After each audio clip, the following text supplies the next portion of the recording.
Bonjour à tous et bienvenue sur ma chaîne YouTube Zilo Cuisine.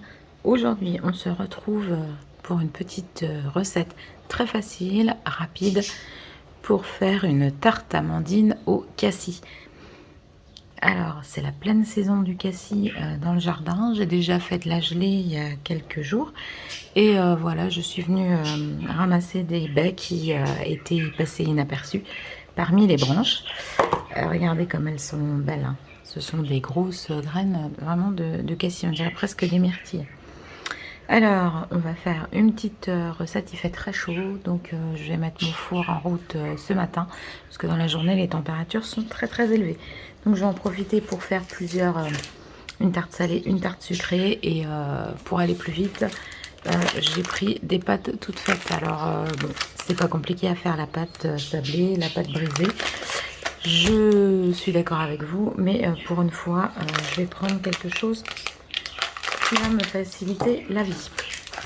Allez, donc il va vous falloir pour réaliser ceci du beurre, du sucre, poudre et de la poudre d'amande. Vous voyez, j'ai ça ici.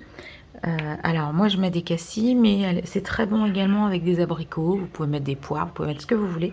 Moi j'aime bien particulièrement quand il y a une petite touche d'acidité. Donc voilà, cassis, abricots, framboises, ce sont vraiment mes préférés. Alors on y va, c'est pas compliqué. L'appareil est un petit peu le même que celui qu'on utilise dans les galettes des rois. Donc 125 g de beurre, 125 g de sucre et 125 g de poudre d'amande. Alors, on va commencer par peser le beurre. Alors, j'ai un reste. Il m'en reste un petit peu à finir.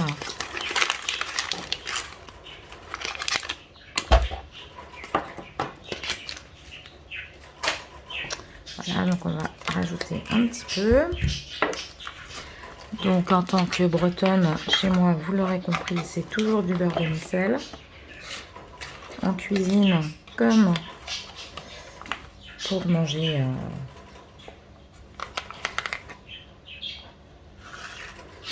donc il fait chaud, donc le beurre est mou. Alors je suis à 110, je vous ai mis 125. Enfin, l'idéal c'est de mettre le même poids de chaque. Donc là je suis à 130. Et ben on va laisser 130. Je vais aller faire ramollir un petit peu plus tout ça au micro-ondes. Voilà, donc j'ai juste fait ramollir comme ceci mon beurre au micro-ondes. Je vais venir à présent peser la même quantité de sucre.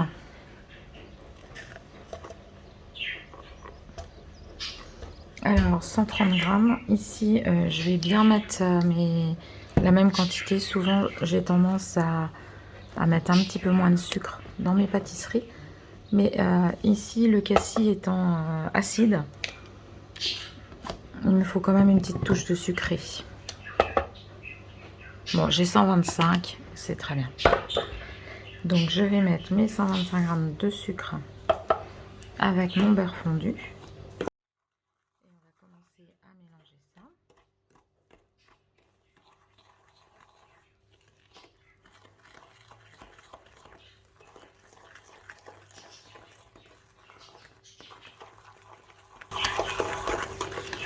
Je vais à présent venir peser mes 125 g de poudre d'amande. Voilà, donc là je suis à 130 g. Voilà, de poudre d'amande, mais que je vais mettre tout à l'heure. Ajouter donc à cette préparation là 2 œufs entiers.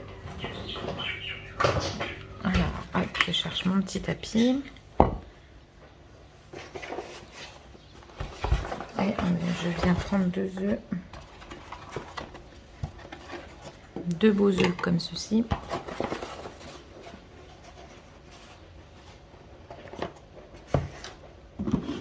Allez, hop, on prépare le compost.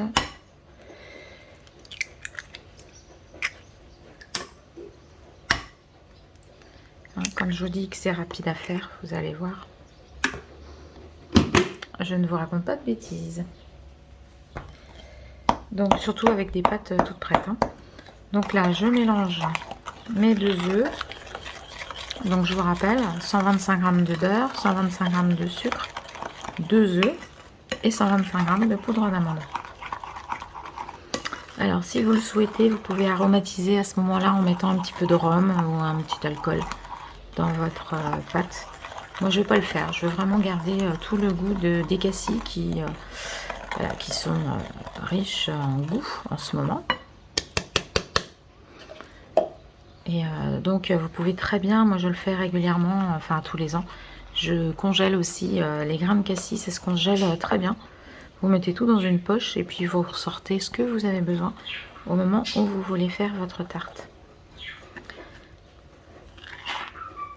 Alors il vous faudra aussi, moi je trouve que pour la déco c'est sympa, puis ça donne un bon petit goût, quelques amandes effilées qu'on mettra à la fin sur le gâteau et puis on repassera 5 minutes au four de manière à bien faire dorer les amandes.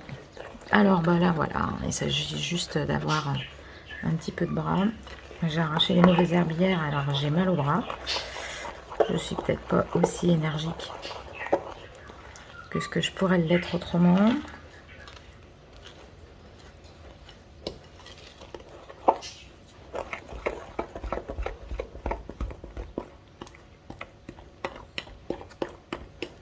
Bon, bah là on est pas mal, hein, c'est pas... Voilà. Donc je mets mon appareil de côté. Je vais venir prendre ma pâte toute prête. Donc elles sont très bonnes. Prenez par contre prenez des pâtes pure beurre, ne prenez pas des pâtes... Prenez pas des pâtes industrielles à base d'huile de palme et des choses comme ça. Prenez quand même une bonne pâte hein, quand vous les prenez toutes faites. Alors, je viens dérouler ma pâte. Je vais couper le dessus qui dépasse. Ça sera plus joli. Bon, ma pâte est bien froide et du coup, elle craque un petit peu. Alors, vu le temps qu'il fait, je vais la laisser le temps d'aller chercher une fourchette pour piquer tout ça. Alors, voilà, j'ai été chercher une fourchette.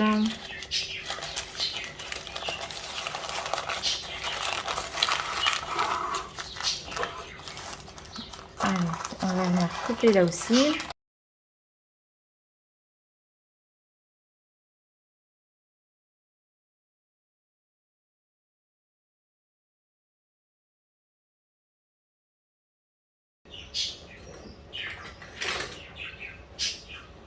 Donc là, je vais venir mettre mon appareil dans ma pâte à tarte.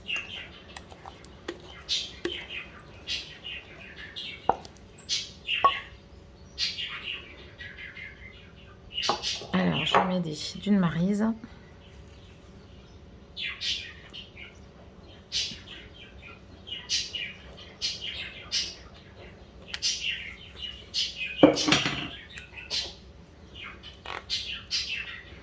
Voilà, pour bien récupérer tout ce qu'il y a dans mon bol. Vous pouvez le faire au robot, hein. Mais c'est tellement simple et tellement bête à faire que je ne l'ai même pas sorti.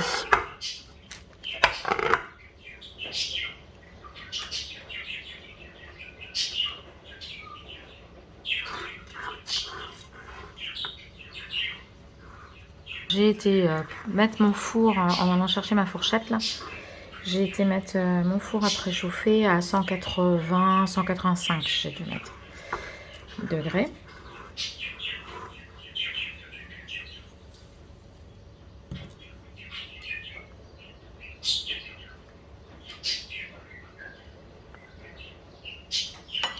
Voilà. Et maintenant, on s'amuse à mettre les cassis. Alors bon, ils viennent d'être, ils ont été arrosés hier, donc ils sont pas sales. Je vais pas les laver. Je les ramasse en hauteur. Hein.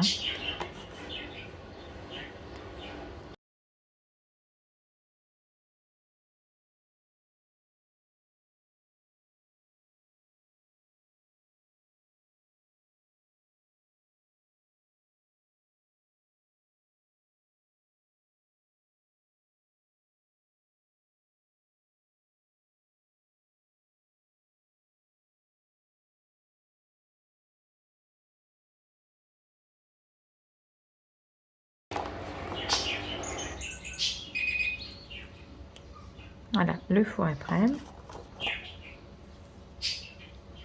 Vous avez le droit aussi en arrière-plan au bruit de la machine à laver. Bah, ça vous montre qu'on est dans une maison qui vit.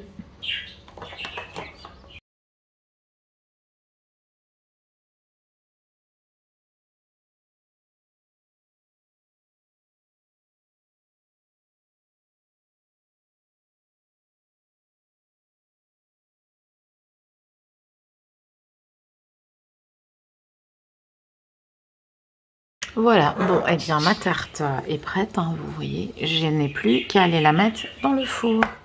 Il vient d'appeler de toute façon, donc ça tombe bien.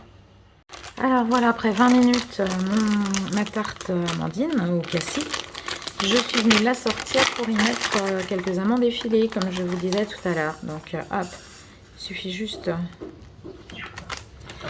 de mettre... Oh, vous pouvez les mettre dès le début, hein, si vous voulez. Hein, ça... Moi, ça m'arrive de le faire dès le début. Voilà. Comme ceci, et ça repart au four pour la fin de la cuisson. J'allais dire encore une dizaine de minutes. Vous voyez, ça a bien gonflé, hein. Au début, on pense qu'il n'y a pas grand chose dans la tarte, et puis en fin de compte, ça gonfle et ça enrobe bien toutes les baies de cassis. Et voici ma tarte amandine, une fois terminée. Il n'y a plus qu'à déguster. Allez, je vous souhaite à tous une très bonne appétit. Vous voyez, c'est vraiment très simple à faire. À très bientôt, Kenavo.